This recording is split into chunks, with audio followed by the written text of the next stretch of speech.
Hello everyone, I am Adil sir और Delhi public school से आपका फिजिक्स क्लास 12 का ये 5वां लेक्चर है। जिस चैप्टर को हम लोग पढ़ रहे थे, सेकेंड चैप्टर, जिसका नाम है इलेक्ट्रिक पोटेंशियल एंड कैपेसिटेंस। तो इसमें इलेक्ट्रिक पोटेंशियल के बारे में हम लोग पढ़ रहे थे। आपको पिछले लेक्चर में बताया गया इलेक्ट्रिक पोटेंशियल क्या होता है, और इलेक्ट्रिक पोटेंशियल की जो जनरल आपको फार्मूला है वो होता है V = W/Q, ठीक है। और ड्यू टू अगर पॉइंट चार्ज बात करेंगे तो वो होता है 1/4 पाई ε0 Q/R एट एनी पॉइंट पर, ठीक है। तो ये जो है इलेक्ट्रिक पोटेंशियल का फार्मूला है जो डिराइव भी हो चुका था। आज हमें पढ़ना है इलेक्ट्रिक पोटेंशियल एनर्जी, यानी इलेक्ट्रिक पोटेंशियल एनर्जी। देखो, पोटेंशियल एनर्जी के बारे में आप पहले भी जानते होंगे कि पोटेंशियल एनर्जी ऑलवेज आती कहां से है? वर्क डन से। जब भी वर्क डन होगा पोटेंशियल एनर्जी आएगी।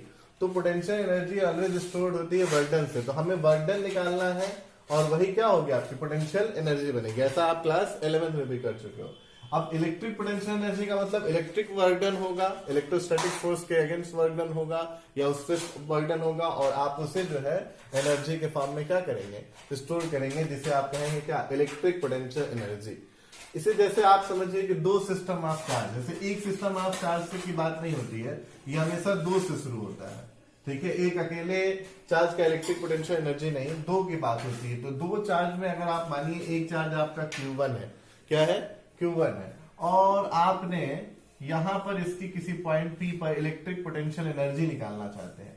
देखिए, इसमें और ये जो आप फिलहाल लिख रहे हैं इसमें बहुत फर्क है। ये है इलेक्ट्रिक पोटेंशियल और ये जो है बोल रहा हूं मैं इलेक्ट्रिक पोटेंशियल एनर्जी। इसमें एनर्जी इंक्लूड है, ये सिर्फ क्या है? आपका इलेक्ट्रिक पोटेंशियल है। तो दोनों में बहुत अंतर है। तो अब सुनिए आप, वो unit amount of work done है, ये टोटल आपका जो चार्ज को लाने का वर्क डन है। तो अब मैं आपसे कहूं कि इस पॉइंट P पर आपको क्या निकालना है? इलेक्ट्रिक पोटेंशियल एनर्जी निकालना है। इसके लिए आपको करना क्या होगा? आप समझिए कि ये पॉइंट इसके इलेक्ट्रिक फील्ड में है। आपको इन्फिनिटी पे कोई चार्ज लानी होगी यहाँ पर, और दूसरी चार्ज जो ला रहे हैं मान लीजिए Q2 ला रहे हैं। तो अगर इन्फिनिटी से चार्ज आप Q2 इस पॉइंट तक ला रहे हैं तो उसको लाने में कितना वर्क डन करना पड़ेगा? वर्क डन का हमने आपको नया फार्मूला बताया था कि वर्क डन का नया फार्मूला यहां से निकल सकता है क्या? W = QV, या पोटेंशियल डिफरेंस। ये जो V क्या होता है? पोटेंशियल डिफरेंस होता है। इन्फिनिटी पे आप 0 मानते हैं, यहाँ पे V है तो V - 0, इसलिए आप डिफरेंस नहीं लिखते, V ही लिख देते हैं। वरना दो पॉइंट के बीच अगर जा रहा हो तो वहां पे इसके यहाँ जगह पे क्या लिख देते हैं? डेल्टा लिख देते हैं, ठीक है। तो अब अगर आपको electric potential energy of two charge system, कितना चार्ज सिस्टम? यहां लिख दे रहा हूं बड़े में, टू चार्ज सिस्टम आपको बताना है। तो आपका एक चार्ज सिस्टम Q1 हो गया, दूसरा चार्ज सिस्टम आप ला रहे हैं क्या? Q2। तो Q2 को यहां तक लाने में कितना वर्क डन करना पड़ेगा? तो अब आप वर्क डन का पुराना फॉर्मूला अप्लाई नहीं करेंगे जो आप क्लास 11th में क्लासिकल आप क्या करते थे? F.dr। आप वर्क डन को दूसरे तरीके से निकालोगे और वो फार्मूला लाओगे Q × V। तो क्या आपको इस पॉइंट पर इलेक्ट्रिक पोटेंशियल एनर्जी मालूम है? हाँ, तो कितनी होगी बोलो? 1/4 पाई ε0 Q/R। ये इस पॉइंट पर इलेक्ट्रिक पोटेंशियल एनर्जी है इस चार्ज Q1 की वजह से, ठीक है।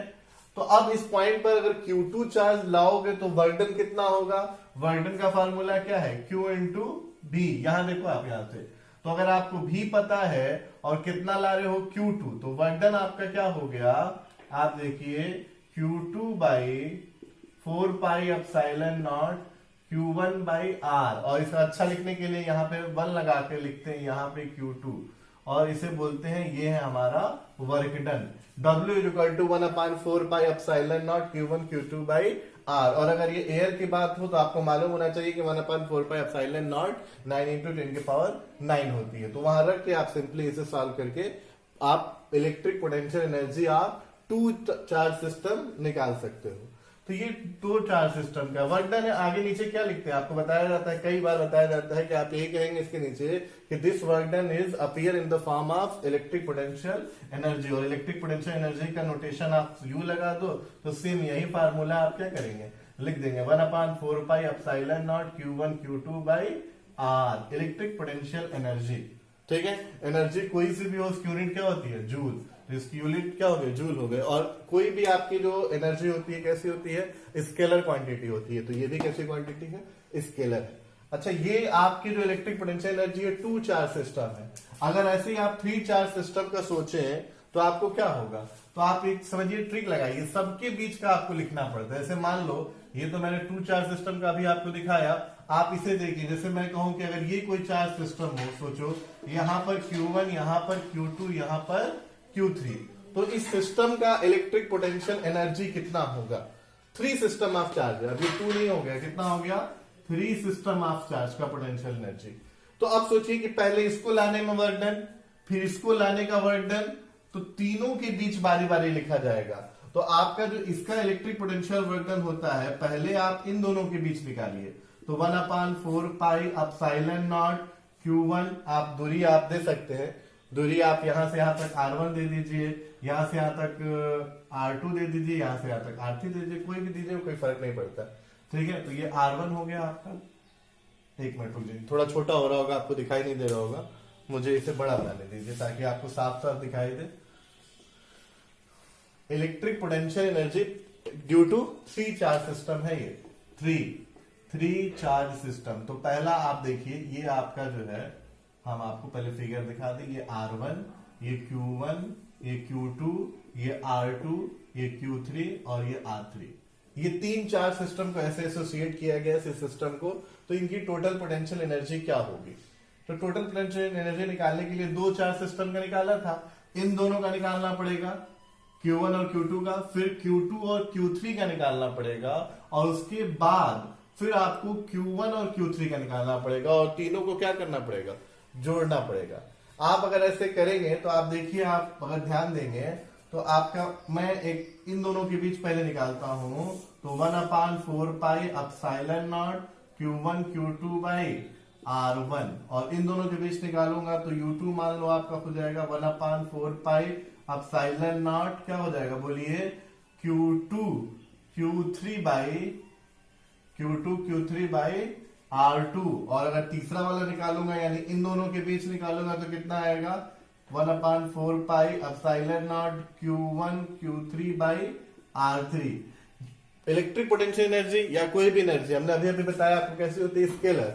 तो अगर ये दो के बीच का आपने निकाल लिया, तो टोटल सिस्टम का निकालना है तो आपको क्या करना पड़ेगा, ऐड करना पड़ेगा। तो जो टोटल आएगा इन तीनों को जोड़ना पड़ेगा। अब आप सोचिए कि अगर तीनों को जोड़ेंगे तो 1/4 पाई एप्सिलॉन नॉट सब में क्या है, कॉमन है, तो 1/4 पाई एप्सिलॉन नॉट को क्यों ना हम बाहर निकाल लें, तो जो बच जाएगा आपका क्या बच जाएगा, Q1 Q2 by R1 plus Q2 Q3 by R3 plus Q3 और Q1 बाई R, जो भी आप नाम दिए, इसे आप R2 नाम दिए ना, ये R2 हो गया और ये R3। तो ये आपका जो है potential energy of 3 system of charges के हो गए, पॉइंट चार्ज के। तो अब अगर 3 है तो तीनों का, इसी तरह अगर आप सोचिए 4 होंगे तो फिर चारों का कॉम्बिनेशन निकाल के आपको इलेक्ट्रिक पोटेंशियल आपको निकालना पड़ेगा। फॉर एग्जाम्पल के लिए मैं आपको एक बात बता दूं कि अगर आप एसएल अरोरा का एक एग्जाम्पल देखेंगे, एग्जाम्पल नंबर 27 आप खुद से कीजिएगा, मैं दे रहा हूं, एग्जाम्पल नंबर 27 एसएल अरोरा का है, ठीक है, आप इसे कीजिए। तो वो चार जो है आपके चार सिस्टम है, एक रेक्टेंगल लिया है और इन पूरे रेक्टेंगल के यहां पर यहां पर यहां पर यहां पर हर जगह आपको Q1 Q2 Q3 चार्ज रखा है, और तब उस पूरे सिस्टम का आपको क्या निकाल के बताना है, इलेक्ट्रिक पोटेंशियल एनर्जी बतानी है। आप उसे कीजिएगा, आपको और फील आएगा इस सवाल का, और ये इतना ही है इलेक्ट्रिक पोटेंशियल एनर्जी, ठीक है, थैंक यू। अब आपको पढ़ना है electric potential energy of a dipole in a uniform electric field. ये भी एक बहुत अच्छा क्वेश्चन है, आपको निकालना है कि अभी अभी जो आप पढ़े इससे पहले वो था इलेक्ट्रिक पोटेंशियल एनर्जी आप डिफरेंट चार्ज सिस्टम का, पॉइंट चार्ज सिस्टम का, 1 का 2 का 3 का 4 का, और उस समय इलेक्ट्रिक फील्ड नहीं था आपका, ये याद रहे। अब आपको क्या करना है कि 2 चार्ज सिस्टम का इलेक्ट्रिक पोटेंशियल एनर्जी निकालना है जो इलेक्ट्रिक फील्ड में है। जो कैसे इलेक्ट्रिक फील्ड में है, यूनिफॉर्म। हमने आपको बताया था यूनिफॉर्म इलेक्ट्रिक फील्ड कैसे रिप्रेजेंट किया जाता है, जब इलेक्ट्रिक फील्ड लाइनें एक दूसरे के क्या हो, पैरेलल हो और इक्वी डिस्टेंस पे हो। तो जब इलेक्ट्रिक फील्ड लाइनें एक दूसरे के पैरेलल और इक्वी डिस्टेंस पे हो तो उसे हम क्या कहते हैं, यूनिफॉर्म इलेक्ट्रिक फील्ड। हमने इलेक्ट्रिक फील्ड का डायरेक्शन मान लिया, आपको दिखा दिया, और इसमें हमने एक डाइपोल मान लिया। हमारा ये एक इलेक्ट्रिक डाइपोल है, ये माइनस क्यू, ये प्लस क्यू। जो एंगल बना रहा है कितना, थीटा। किसके साथ बना रहा है एंगल थीटा, आपको इलेक्ट्रिक फील्ड के साथ बना रहा है। डाइपोल का डायरेक्शन माइनस क्यू से प्लस क्यू। वैसे यहां डायरेक्शन का रोल अभी फिलहाल नहीं है। ये आप एक, ये देखिए, ये जो लेंथ होती है इसे क्या लिखते हैं, 2a। ठीक है, 2a आपकी ये लेंथ होती है। ऐसा आप पढ़े होंगे जब आप टॉर्क वगैरह निकाल रहे थे इलेक्ट्रिक फील्ड में, जब रखने पर पहले चैप्टर में आपको पढ़ाया गया था कि इलेक्ट्रिक डाइपोल पे जो टॉर्क लगता है वो कितना लगता है जब उसे इलेक्ट्रिक फील्ड में रखा जाता है। तो टॉर्क की बात क्यों, पहले तो हमें क्या निकालना है, एक बार फिर से थोड़ा सा मैं रिव्यू मार दूं। इलेक्ट्रिक पोटेंशियल एनर्जी, यानी मैंने कभी भी कहा देखो पोटेंशियल एनर्जी ऑलवेज क्या होती है, वर्क डन होती है। आप जब वर्क डन करेंगे वही पोटेंशियल एनर्जी के फॉर्म में स्टोर होती है किसी बॉडी के अंदर। यानी यहां भी हमें वर्क डन निकालना है। और वर्क डन कैसा वर्क डन, थोड़ा सा ध्यान दे, फिजिक्स की पुरानी बातें अगर आपको याद हो और 11th अच्छे से याद हो तो मैं बताऊं कि अगर आपको जो वर्क डन निकालना है, लेकिन मैं आपको एक चीज बताऊं कि एफ नेट तो जीरो है। एफ नेट क्या है, जीरो है। अच्छा वर्क डन क्या पढ़े हो आप, वर्क डन आप पढ़े हो कि वर्क डन होता है W=F.dr। जब आपका एफ नेट जीरो है तो वर्क डन भी जीरो हो गया, जाहिर सी बात है बिल्कुल। लेकिन तो फिर आपका इलेक्ट्रिक पोटेंशियल एनर्जी कैसे निकल के आएगा, थोड़ी सी दिमाग लगाओ, थोड़ा ध्यान दो। मैं कह रहा हूं इस प्लस चार्ज पे आपको जो फोर्स लगा वो इधर लगा, QE जो फोर्स लगता है, और इस नेगेटिव पे जो फोर्स लगा वो इधर लगा, माइनस QE। तो और दोनों पे फोर्स बराबर है, एक लेफ्ट में एक राइट में, तो कैंसिल आउट होकर नेट फोर्स क्या आ गया, जीरो आ गया। तो इलेक्ट्रिक डाइपोल जो यूनिफॉर्म इलेक्ट्रिक फील्ड में रखा है उस पे नेट फोर्स तो जीरो है, ये तय हो गया। अब अगर नेट फोर्स जीरो है तो क्या उस पे ये वर्क डन नहीं होगा, ये भी सही है। तो ये लीनियर वर्क डन है। एक और वर्क डन हो सकता है, कौन सा, रोटेशनल वर्क डन। वो रोटेट करने लगे तो रोटेशनल वर्क डन होगा। अगर आप किसी को याद है तो बताइए कि रोटेशनल वर्क डन का फार्मूला क्या होता है, क्लास 11 में आपको पढ़ाया गया है। फोर्स का काम कौन प्ले करता है रोटेशनल में, टॉर्क करता है, और डिस्प्लेसमेंट का काम थीटा। तो अगर मैं रोटेशनल वर्क डन की बात करूं तो क्या आएगा, torque equal to tau d theta. ये आपका क्या कहलाएगा, रोटेशनल वर्क डन। क्यों, क्योंकि यहाँ पे एफ नेट तो जीरो है, लीनियर वर्क डन तो नहीं हो रहा है। ये आगे और पीछे तो मूव नहीं कर सकता, बट अपनी जगह पे क्या कर सकता है, रोटेट कर सकता है। अब अपनी जगह पे रोटेट करेगा तो क्या, रोटेट कर कोई चीज करेगी तो भी तो वर्क डन होता है, और उसको निकालने के लिए आपको रोटेशनल वाला फार्मूला F.dr। अब छोटा सा वर्क डन निकालने के लिए हम ये मानते हैं, आप निकालिए छोटा सा वर्क डन कि आप ये जो आपका जो इलेक्ट्रिक ये आपका डाइपोल है, ये मान लीजिए ऐसे था, थोड़ा सा घुमा दिया, तो थीटा वर्क डन घुमाने के लिए टॉर्क पहले कितना लगा, पहले तो इस सिस्टम पे टॉर्क आपको, तो टॉर्क तो आप पहले ही चैप्टर में पढ़ चुके हो, क्या होता है, PE sin थीटा। अगर किसी को नहीं समझ में आया ये लाइन कि torque equal to PE sin theta कैसे आया, तो वो पहला चैप्टर देखे, उसमें ये सारी चीजें पढ़ाई गई हैं। तो PE sin थीटा ये आपका हो गया। कितना घुमाया गया आपको, डी थीटा। थोड़ा सा घुमाने के लिए मैं मान लू तो डी थीटा घुमाया गया, तो स्मॉल वर्क डन आपका निकल के आया क्या, PE sin theta into D theta. अब अगर आपसे कहा जाए कि अगर हमें घुमाना है थीटा 1 से थीटा 2 तक, यानी आपका ये मान लीजिए इलेक्ट्रिक डाइपोल है, पहले ऐसे रखा है और आप इसे ऐसे घुमा रहे हैं, यानी पहले आपका थीटा कितना है, 90 है, आपने 60 पे लाके छोड़ दिया, 0 कर दिया, जो भी किया। या आप थीटा 1 इधर से भी ले सकते हैं कि यही आपका थीटा 1 0 है, मान लीजिए ऐसे आपका डाइपोल है, फिर आप ऐसे ऐसे उठाएं और 60 पे छोड़ दिए, तो 0 से लेके गए कहां तक, आप 60 तक। तो थीटा 1 से थीटा 2 तक। अब वो कैसे ले जा रहे हैं, थीटा 1 क्या है, ये आपके ऊपर डिपेंड करता है। तो अभी फिलहाल तो हम जनरल बातें मान रहे हैं कि हम थीटा 1 से थीटा 2 ले जा रहे हैं, वो जैसे भी ले जाए, चाहे हम ऐसे रोटेट करें, चाहे दिस मच रोटेट करें, किसी भी तरह रोटेट करें, जनरल फॉर्मेट हम थीटा 1 से क्या ले जा रहे हैं, थीटा 2 ले जा रहे हैं। तो जो अब आपका बड़ा रियल वर्क डन आएगा, बड़ा वाला, वो क्या होगा, इंटीग्रेट हो जाएगा। इंटीग्रेशन कहां से कहां तक होगा, थीटा 1 से थीटा 2 तक, और क्या लिखा जाएगा, बोलिए, PE sin theta into D theta. PE क्या है आपका, कांस्टेंट है, क्योंकि इलेक्ट्रिक डाइपोल मोमेंट आपका कांस्टेंट रहेगा, इलेक्ट्रिक फील्ड भी यूनिफॉर्म में आपने कह दिया तो वो भी कांस्टेंट रहेगा। तो क्या मैं PE को बाहर निकाल लूं, तो अगर PE बाहर निकल जाएगा तो अंदर क्या बचा, साइन थीटा, सॉरी यहां कुछ छूट रहा है, साइन थीटा और डी थीटा। तो अंदर क्या बच रहा है, sine theta D theta. Sine theta का इंटीग्रेशन अगर आपको याद हो तो साइन थीटा का इंटीग्रेशन क्या होता है, बोलो भाई साहब, कॉस थीटा। क्या होता है, कॉस थीटा। और लिमिट कहां से कहां तक रखे, थीटा 1 से थीटा 2 तक। अब पहले कौन सी लिमिट रखी जाती है, अपर लिमिट। तो आप पहले अपर लिमिट रखेंगे तो क्या रखेंगे, बोलिए, आप रखेंगे कॉस थीटा 2 माइनस कॉस, बोलिए भाई साहब, एक सेकेंड, ये रहा कॉस थीटा 1। ये आपका निकल के आया क्या, जनरल फॉर्मेट में वर्क डन का फार्मूला। यानी आप ये वर्क डन करेंगे उसे थीटा 1 से थीटा 2 तक रोटेट करने के लिए, और जो वर्क डन करेंगे वही इसमें क्या हो जाएगा, आपको इलेक्ट्रिक पोटेंशियल एनर्जी के फॉर्मेट में क्या हो जाएगा, स्टोर्ड हो जाएगा। अब ये वर्क डन तो स्टोर्ड हो गया, लेकिन आगे हम लोग ये मान के चलते हैं कि हम ये लेके चलते, जैसे हमने कहा था ना आपसे कि दोनों सिचुएशन हो सकती है। आप पहले दिस सिचुएशन में मान लो कि ऐसे आपका डाइपोल तो थीटा 1 90 हो गया, और अब उसे आप थीटा 2 जो भी ले जाओ, या पहले मान लो कि डाइपोल आपका ऐसे था, थीटा 1 0 था, और फिर आप उसे जैसे ले जाओ। तो मोस्टली हम आपको एक बात बताएं कि हम ये मानते हैं कि थीटा 1 हमारा 90 है। क्या मानते हैं, थीटा 1 90। अब हम थीटा 2 तक ले जाते हैं। तो जनरल आप देखेंगे बुक में, किताब में, कहीं पे भी देखेंगे तो जनरली आपको मिलेगा कि थीटा 1 क्या होता है, आपका 90 होता है। ठीक है, तो ये आपका साइन थीटा का इंटीग्रेशन, ये माइनस कॉस थीटा होता है। यहां माइनस आपका साइन छूट गया, इसे मैं लगा दूं, ठीक है, माइनस कॉस थीटा होता है।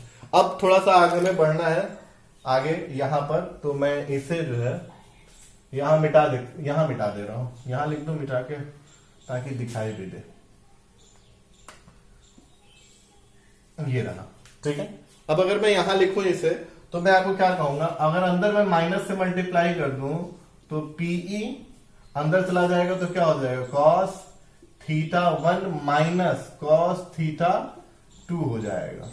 ठीक है, अंदर मल्टीप्लाई हो जाएगा माइनस से। तो अब अगर हम ये मान लें कि लेट, हमने जैसे कहा कि हम ये मान लें कि पहले हमारा थीटा 1 क्या है, 90 डिग्री है, तो कॉस 90 की वैल्यू क्या होती है, 0। तो कॉस 90 की वैल्यू 0 होगी, तो ये टर्म पीई से इसमें मल्टीप्लाई होगा, खत्म हो जाएगा। बचेगा क्या, अंदर मल्टीप्लाई होगा, तो बचेगा आपका जो डब्ल्यू बनेगा माइनस पीई कॉस थीटा 2 बचेगा, ये आपका बचेगा। और इसी को आप क्या कह देंगे कि यही एनर्जी के रूप में क्या होगा, स्टोर्ड होगा। तो स्टोर्ड एनर्जी आपकी क्या हो जाएगी, माइनस पीई कॉस थीटा 2।